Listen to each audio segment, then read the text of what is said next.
Yo, what's up you guys? Welcome back to another video. Today we're going to talk about order flow information. Now this is the second part of a 4-part video that I am recording.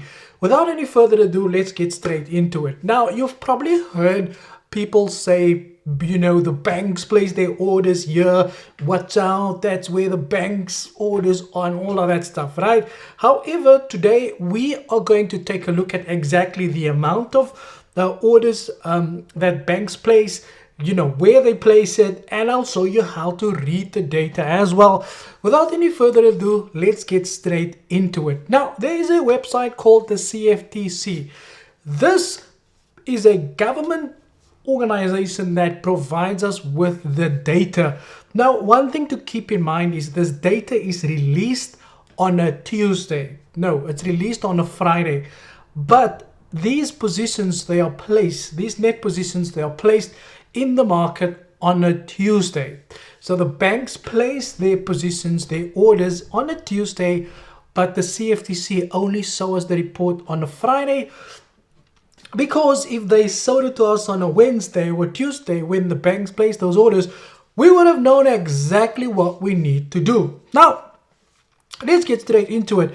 Now, the orders that we are going to look at is the big players in the market, and not Instagram big, not the guys on Instagram, and not the, I'm talking like the actual, like the JP Morgans, the big banks and institutions. We're going to take a look at their orders. I'll show you how to read it, and then we'll call it a day. Now, the first thing you obviously want to do is you want to come over to this website. It's called cftc.gov. Come to Market Data in Economic Analysis. Click on Commitment of Traders. Now, you can scroll through all of this and just go to Chicago Mercantile short format. And here you'll see this thing that looks like MS-DOS. It looks like one of those, things that makes almost no sense. Now, back in the days, I used to copy this onto a spreadsheet and I used to had to look through it manually. However, because we are living in the new sensation generation, there is a group on Telegram that had made this so much easier for us to read, and that group is called the Commitment of Traders Report, right? Now, this is basically the group, and this group is called COT, the Commitment of Traders, and this people is basically, they create this report, and then what they do is they publish this report for everyone to see. Now, you can see over here, they have now simplified this report even more, and this is the one that we are going to be speaking about.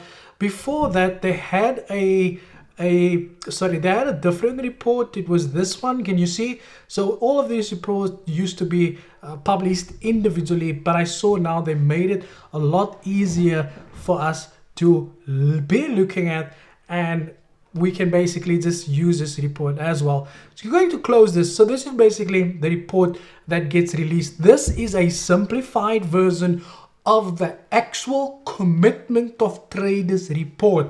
This is a more understanding, it's more simplified. It's like saying SMC and then you say BMC, but it's the same thing. You just call it something else. It's the same thing, just a simplified version. Now, let's talk about the headings. Here we've got major currencies, long, short, change in long, change in short, overall net positions, change in net positions, and the open interest. The only things that we are going to focus on are these 4 columns here, and then the one here at the end.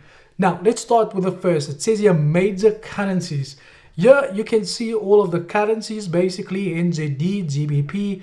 We've got some exotic currencies. I don't know why the ZAR is called an exotic, but okay. So it's not supposed to be exotic, it's supposed to be quick. Here we've got cryptocurrencies, metals, commodities, indexes, right?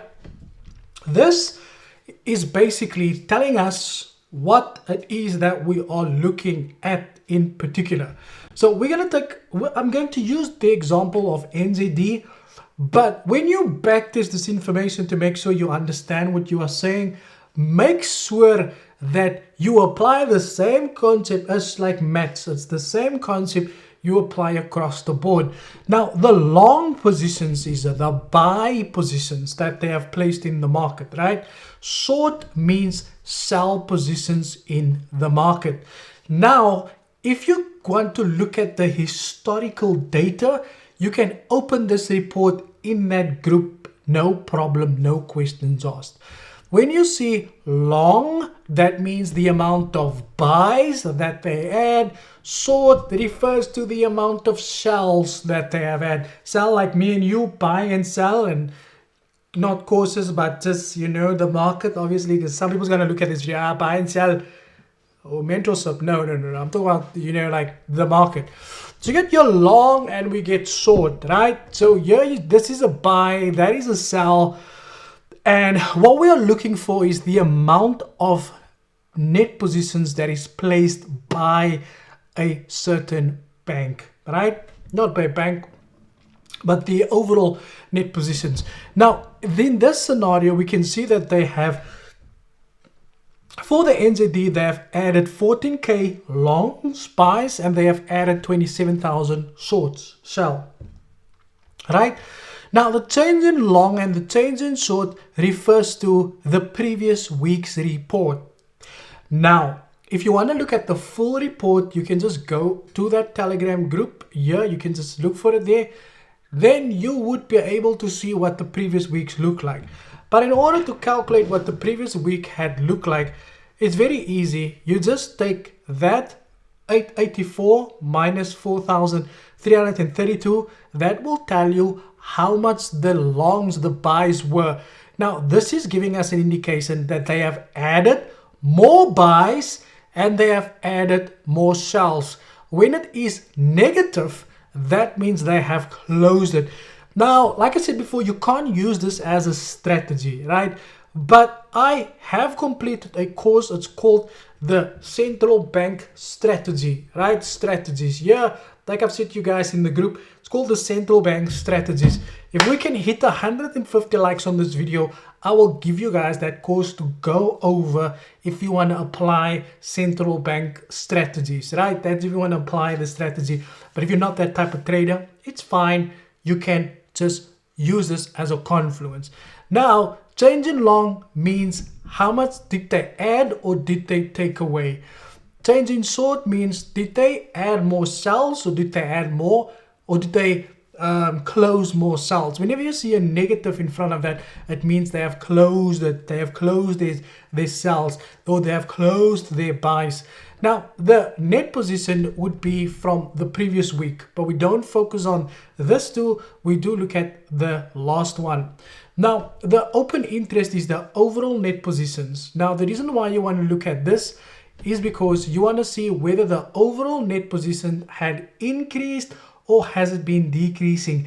This will give us a further confirmation of whether or not the buyers on the NZD should be stronger or weaker. What do I mean? If you go look at this Telegram group, you'll see there they'll have NZD and they'll have a whole column for NZD since December of last year, and it will go all the way through there.